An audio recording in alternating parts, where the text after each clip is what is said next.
Islamic development bank IDB এর প্রতিষ্ঠাকালীন সদস্য দেশ কতটি ছিল? ক 22টি, খ 23টি, গ 56টি, ঘ 57টি। আপনার সামনে দুটো লাইফলাইন রয়েছে, ইউজ করতে পারেন। উত্তরটি হচ্ছে ক 22টি।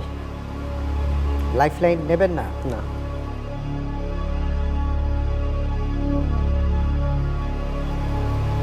দেখুন আবার পরে যেন আফসোস করতে না হয়।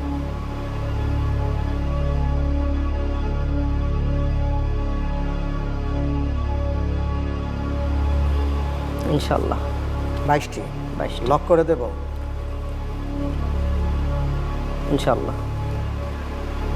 ঠিক আছে, দেখা যাক কি হয়। লক করে দেওয়া হোক 22টি।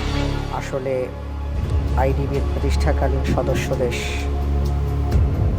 22টিই ছিল। আলহামদুলিল্লাহ।